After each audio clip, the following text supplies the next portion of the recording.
السلام علیکم سامعین، آج ہم سماعت فرمائیں گے شان حضرت عمر فاروق رضی اللہ تعالی عنہ، جو کہ حق، عدل، شجاعت کی عظیم داستان ہیں۔ بسم اللہ الرحمن الرحیم۔ الحمد للہ رب العالمین والصلاة والسلام علی سید الانبیاء والمرسلین۔ ناظرین کرام، آج ہم ایک ایسی عظیم ہستی کا ذکر کرنے جا رہے ہیں جن کا نام سنتے ہی حق، عدل، بہادری اور عظمت کا تصور ذہن میں آ جاتا ہے۔ وہ شخصیت جن کے بارے میں رسول اللہ صلی اللہ علیہ وسلم نے دعا فرمائی، وہ شخصیت جن کے اسلام قبول کرنے سے مسلمانوں کو نئی طاقت ملی، وہ عظیم صحابی ہیں حضرت عمر فاروق رضی اللہ تعالی عنہ۔ حضرت عمر فاروق رضی اللہ تعالی عنہ وہ خوش نصیب صحابی ہیں جنہیں اللہ تبارک و تعالی ذوالجلال والاکرام نے حق اور باطل کے درمیان فرق کرنے کی صلاحیت عطا فرمائی، اسی لیے آپ کو فاروق اعظم کا لقب ملا، یعنی حق اور باطل میں فرق کرنے والے۔ ناظرین کرام، اسلام کے ابتدائی دور میں مسلمان شدید ظلم و ستم کا شکار تھے، لیکن جب حضرت عمر فاروق رضی اللہ تعالی عنہ اسلام لائے تو مسلمانوں کے دلوں میں ایک نئی امید کی کرن پیدا ہوئی۔ حضرت عبداللہ بن مسعود رضی اللہ تعالی عنہ فرماتے ہیں کہ حضرت عمر رضی اللہ تعالی عنہ کا اسلام لانا فتح تھا، ان کی ہجرت نصرت تھی اور ان کی خلافت رحمت تھی۔ حضرت عمر رضی اللہ تعالی عنہ کی بہادری کا یہ عالم تھا کہ جب ہجرت کا وقت آیا تو اکثر مسلمان خاموشی سے مدینہ روانہ ہوئے، مگر آپ نے کھلے عام اعلان کیا کہ جو شخص اپنی ماں کو رلانا اور اپنی اولاد کو یتیم کرنا چاہتا ہے وہ راستے میں آ کر مجھے روک کر دکھائے۔ محترم سامعین، حضرت عمر فاروق رضی اللہ تعالیٰ عنہ کا عدل پوری دنیا میں ایک مثال بن چکا ہے۔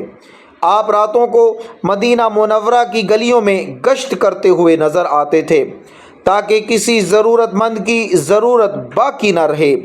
ایک رات آپ نے ایک عورت کو دیکھا جو اپنے بچوں کو بہلانے کے لیے خالی ہانڈی میں پانی ابال رہی تھی۔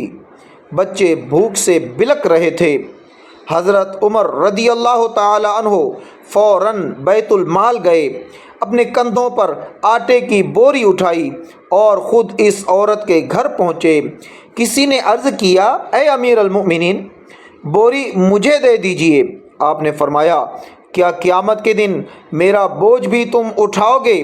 یہ تھے ان سچے حکمرانوں کی سچی باتیں۔ یہ تھا وہ حکمران جو لاکھوں لوگوں کا خلیفہ ہونے کے باوجود عوام کی خدمت کرتے ہوئے نظر آ رہا ہے۔ ناظرین کرام، رسول اللہ صلی اللہ علیہ وسلم نے حضرت عمر رضی اللہ تعالی عنہ کے بارے میں فرمایا کہ اگر میرے بعد کوئی نبی ہوتا تو عمر بن خطاب ہوتے۔ یہ حضرت عمر رضی اللہ تعالیٰ عنہ کے بلند مقام اور عظیم مرتبے کی واضح دلیل ہے۔ محترم دوستو، حضرت عمر فاروق رضی اللہ تعالیٰ عنہ وہ عظیم صحابی ہیں کہ جن کی زندگی ہمیں ایک سبق سکھاتی ہے کہ طاقت کا اصل مقصد کمزوروں کی مدد کرنا ہے، اقتدار کا اصل مقصد انصاف قائم کرنا ہے، اور ایمان کا تقاضا یہ ہے کہ انسان حق پر ڈٹ جائے۔ آج اگر ہم اپنی زندگیوں میں حضرت عمر فاروق رضی اللہ تعالی عنہ کے عدل، تقوی، دیانتداری اور اللہ کے خوف کو اپنا لیں تو ہمارے معاشرے کے بہت سے مسائل ختم ہو سکتے ہیں۔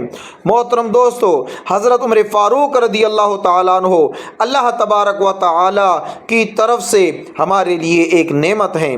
اللہ تعالیٰ ہمیں حضرت عمر فاروق رضی اللہ تعالیٰ عنہ کی سیرت سیکھنے اور اس پر عمل کرنے کی توفیق عطا فرمائے، آمین یا رب العالمین۔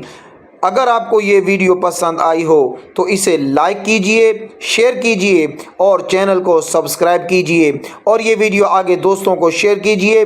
ہو سکتا ہے کسی کے دل میں حضرت عمر فاروق رضی اللہ تعالیٰ عنہ کی سچی محبت ہو اور اس کی آخرت سنور جائے۔ السلام علیکم ورحمۃ اللہ وبرکاتہ۔